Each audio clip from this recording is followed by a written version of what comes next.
Assalamualaikum warahmatullahi wabarakatuh. Sebelumnya perkenalkan nama saya Karunia Agustiani dengan NIM 2110511002.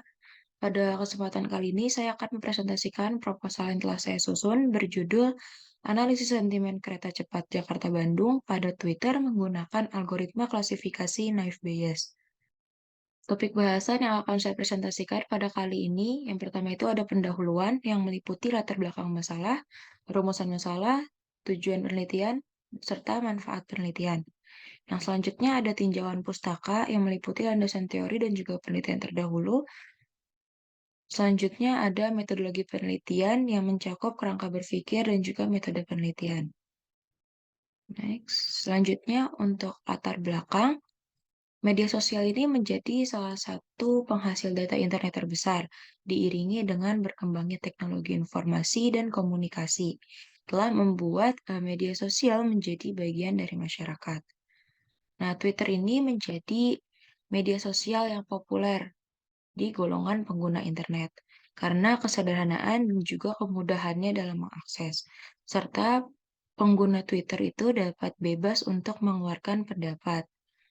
Selanjutnya, saat ini tuh ramai pemberitaan mengenai kereta cepat Jakarta-Bandung yang tahap pembangunannya hampir mencapai proses akhir. Transportasi darat berbasis rel ini menjadi hal yang sangat menarik bagi masyarakat, sebab transportasi kereta itu bisa menampung penumpang yang banyak serta minim terjadi kemacetan sebab memiliki jalurnya tersendiri. Kemudian pada penelitian ini akan menerapkan sentimen analisis berdasarkan pendapat pengguna Twitter dengan mengklasifikasikan pengguna menggunakan metode Naive Bayes, seperti pendapat yang antusias, pro, dan juga kontra terhadap isu kereta cepat Jakarta-Bandung ke dalam tingkatan sentimen, yaitu negatif, positif, dan juga netral. Selanjutnya ada rumusan masalah. Rumusan masalah dari penelitian ini yang pertama itu bagaimana pendapat dari masyarakat Indonesia terhadap kereta cepat Jakarta-Bandung. Yang selanjutnya adalah bagaimana klasifikasi Naive Bayes dapat mengklasifikasikan pendapat positif, negatif, dan netral dari tweet mengenai kereta cepat Jakarta-Bandung. Dan yang terakhir itu bagaimana hasil dari kinerja algoritma Naive Bayes pada klasifikasi tweet mengenai kereta cepat Jakarta-Bandung. Selanjutnya adalah tujuan penelitian. Yang pertama itu mengetahui pendapat dari masyarakat Indonesia terhadap kereta cepat Jakarta-Bandung. Selanjutnya memahami klasifikasi sentimen dengan klaster positif, negatif, dan juga netral terhadap kereta cepat Jakarta-Bandung.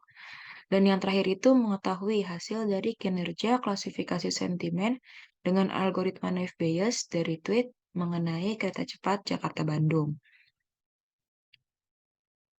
Selanjutnya ada manfaat penelitian. Yang pertama itu ada manfaat kepada penulis agar dapat mengerti dan juga mengetahui proses analisis sentimen yang menggunakan data dari Twitter.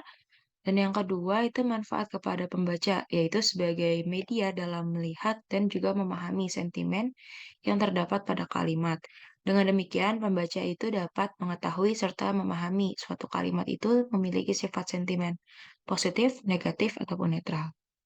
Yang selanjutnya kita masuk pada bab 2 atau tinjauan pustaka. Yang pertama itu untuk landasan teori ada definisi dari kereta cepat Jakarta-Bandung. Kereta cepat ini merupakan kereta atau angkutan massal yang memiliki kecepatan tinggi dengan menggunakan rel dan memiliki kecepatan itu di atas 250 km per jam. Nah, pada kereta cepat Jakarta-Bandung ini merupakan bentuk dari kerjasama antara Indonesia dengan Tiongkok. Kemudian untuk pembangunannya itu dibuat badan khusus yang hasil dari kerjasama tersebut. Nah, kereta cepat Jakarta-Bandung ini memiliki lintasan sepanjang 142,3 km yang membentang dari Jakarta hingga Bandung. Nah, kereta ini itu akan memiliki 4 stasiun sebagai tempat pemberhentian, yaitu di Halim, Karawang, Padalarang, dan juga Tegaluar. Selanjutnya ada analisis sentimen. Analisis sentimen sendiri merupakan proses pengelompokan teks, apakah blok teks tersebut termasuk positif, negatif, ataupun netral. Nah, tujuan dari analisis sentimen tersebut adalah untuk memahami, memperoleh, dan juga mengolah data berupa teks yang dilakukan otomatis sehingga menghasilkan informasi yang memiliki manfaat. Selanjutnya ada media sosial Twitter, yaitu Twitter ini merupakan layanan media sosial yang mengizinkan pengguna untuk dapat berkirim pesan berbasis teks yang disebut dengan nama kicauan atau tweet. Nah, Twitter ini menjadi media sosial yang populer bagi para pemakai internet. Seperti yang telah disebutkan sebelumnya karena kemudahan serta kesederhanaannya dari aplikasi tersebut dan juga di Twitter itu kita bisa berpendapat secara bebas. Selanjutnya ada landasan teorinya itu ada text mining. Nah, text mining ini merupakan proses dalam menganalisis sebuah teks yang nantinya informasi dari teks tersebut akan diekstrak dan digunakan untuk suatu tujuan tertentu.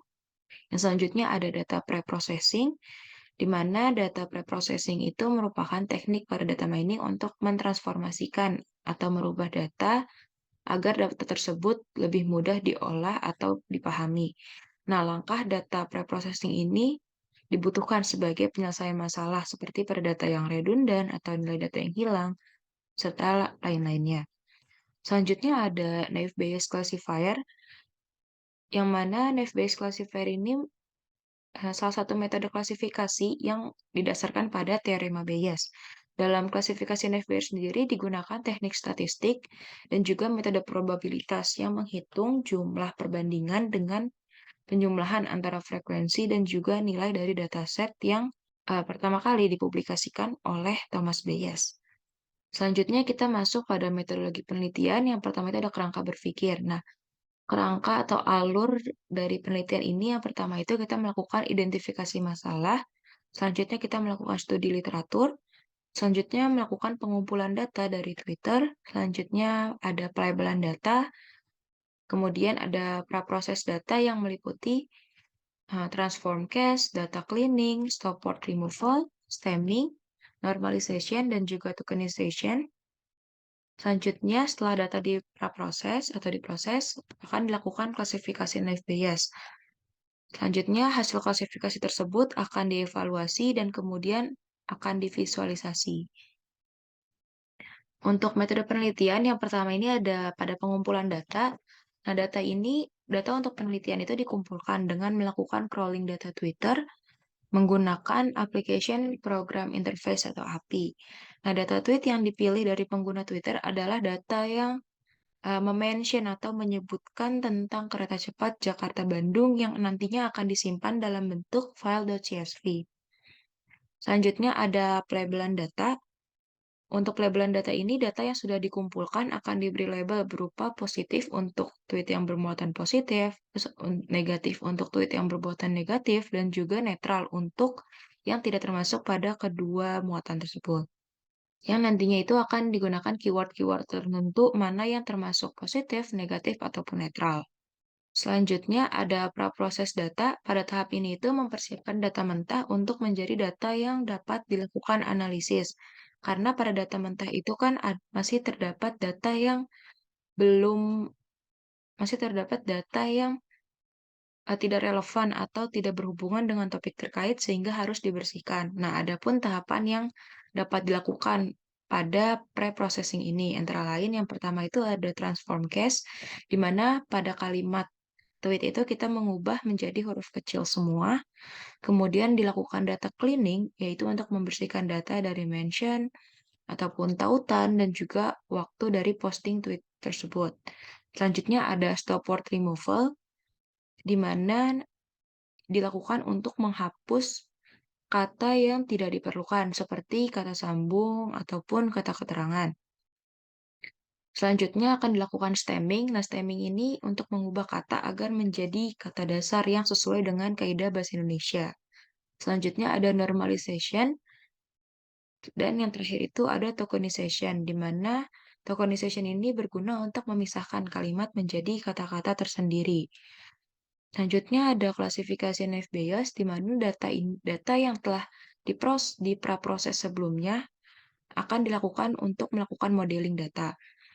Nah, data itu dibagi menjadi data training dan juga data testing yang akan digunakan dalam permodelan algoritma klasifikasi naive Bayes Yang di sini kita menggunakan yang di sini saya menggunakan, 3 metode yang berbeda, yaitu Gaussian NB, multinomial NB, dan juga Bernoulli NB.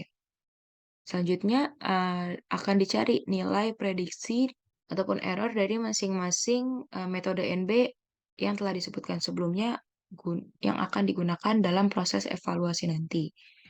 Kemudian ada evaluasi, yaitu menguji hasil klasifikasi yang telah dilakukan sebelumnya. Jadi nanti dari ketiga yang telah dilakukan kan tadi akan diperoleh prediksinya. Nah, nanti yang hasil prediksi tersebut akan digunakan untuk evaluasi yang menggunakan confusion matrix.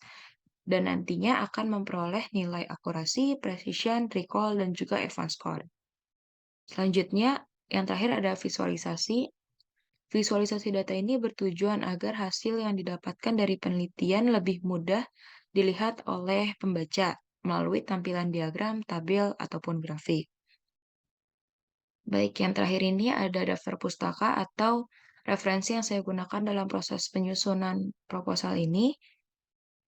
Baik, sekian yang dapat saya sampaikan. Mohon maaf, saya memohon maaf apabila ada kekurangan ataupun kesalahan kata. Assalamualaikum warahmatullahi wabarakatuh.